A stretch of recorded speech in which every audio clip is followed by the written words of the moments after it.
Hello दोस्तों, मैं advocate Faisal legal fact के साथ। दोस्तों, आज मैं आपको बताने वाला हूं कि क्या कोई व्यक्ति बिना अधिवक्ता के न्यायालय में अपने मामले की पैरवी स्वयं कर सकता है। दोस्तों, वीडियो स्टार्ट करने से पहले अगर आपने अभी तक हमारे चैनल लीगल फैक्ट को सब्सक्राइब नहीं किया है तो सब्सक्राइब कर लीजिए एवं बेल आइकन को जरूर दबाएं ताकि सभी मुद्दों पर आपको कानून की जानकारी मिलती रहे। दोस्तों, आज का टॉपिक यह है कि क्या कोई व्यक्ति बिना अधिवक्ता के कोर्ट में अपने मामले की पैरवी स्वयं कर सकता है क्या। तो दोस्तों, अलग अलग बातें हैं, बहुत ध्यान से समझने की जरूरत है। दोस्तों, पहली बात यह है कि जो अधिवक्ता शब्द है इसे हम डिटेल में समझेंगे।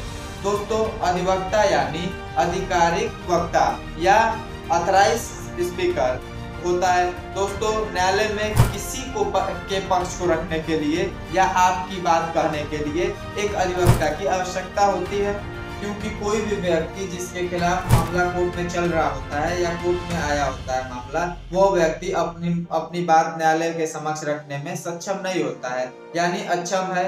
अक्षम क्यों है यह जान लेते हैं। उसके कई कारण हो सकते हैं। पहला, उसको कानून की बारे में कोई जानकारी ना हो। दूसरा, उस व्यक्ति को कोर्ट की भाषा का ज्ञान ना हो। तीसरा और महत्वपूर्ण बात यह है कि इतने सारे लोगों के सामने उसे बोलने की प्रैक्टिस ना हो। इस कारण उस व्यक्ति को झिझक होती है। तो ऐसी स्थिति में कोर्ट उस व्यक्ति से पूछता है कि क्या आप अपना वकील लेकर आए हैं या आपके पास वकील है। अगर कोई व्यक्ति गरीबी के कारण या किसी भी कारण से वकील नहीं कर सकता है तो संविधान के आर्टिकल 39A यानी 39A और CRPC सेक्शन 304 में यह प्रावधान है कि राज्य के खर्चे पर आपको वकील दिलवाया जाएगा। तो दोस्तों, यहाँ एक प्रश्न उठता है, क्या वकील करना कंपलसरी या जरूरी है। तो आप जान लें, न्यायालय में आपका पक्ष रखने के लिए वकील करना जरूरी नहीं है। कोई भी व्यक्ति स्वयं अपने मामले की पैरवी कर सकता है। एडवोकेट एक्ट 1961 में बिना अधिवक्ता हुए आप किसी की पैरवी नहीं कर सकते, परंतु स्वयं की पैरवी करने के लिए आपको न्यायालय नहीं रोक सकता। आप स्वयं की पैरवी कर सकते हैं। अगर आप अपने मामले की पैरवी कोर्ट में स्वयं करने जा रहे हैं तो आप जान लीजिए कि भारतीय न्याय व्यवस्था में बहुत सारी प्रक्रियाएं होती हैं, जहां आपको पग पग पर कानून की जानकारी होनी चाहिए, क्योंकि आपके विपक्षी का जो वकील होगा वो कानून का जानकार होगा, क्योंकि वह कानून पढ़ा होगा और वह प्रैक्टिस में भी होगा और वह तो धाराओं में बात भी करेगा।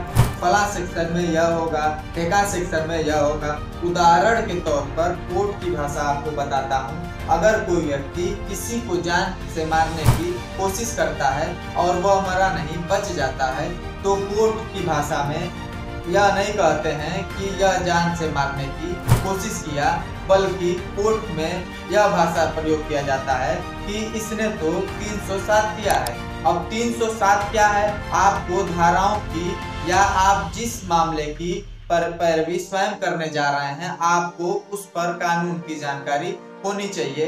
बिना जानकारी के आप विपक्षी के वकील के सामने बिल्कुल भी खड़े नहीं हो पाएंगे, बल्कि आपको अपना मुकदमा स्वयं लड़ने के लिए कम से कम आपको कोर्ट की भाषा की जानकारी होनी चाहिए। कोर्ट की भाषा का अर्थ यह है कि अगर आप उत्तर प्रदेश से हैं तो लोअर कोर्ट की भाषा हिंदी है एवं हाई कोर्ट की भाषा व सुप्रीम कोर्ट की भाषा इंग्लिश है। आप किसी भी प्रदेश से हो, आपको जिस कोर्ट में अपने मुकदमे की स्वयं पैरवी करनी हो, आपको उस कोर्ट की भाषा की जानकारी होनी चाहिए। सबसे महत्वपूर्ण बात यह है कि अगर कोई व्यक्ति स्वयं अपने मामले की पैरवी करना चाहता है तो उस व्यक्ति को न्यायालय से परमिशन लेना होगा। कोई भी व्यक्ति बिना न्यायालय के परमिशन के अपने मामले की पैरवी नहीं कर सकता। दोस्तों, उम्मीद करता हूं कि मेरे द्वारा दी गई जानकारी आपको समझ में आ गई होगी। सभी मुद्दों पर कानून की जानकारी के लिए हमारे चैनल लीगल फैक्ट को सब्सक्राइब करें। धन्यवाद।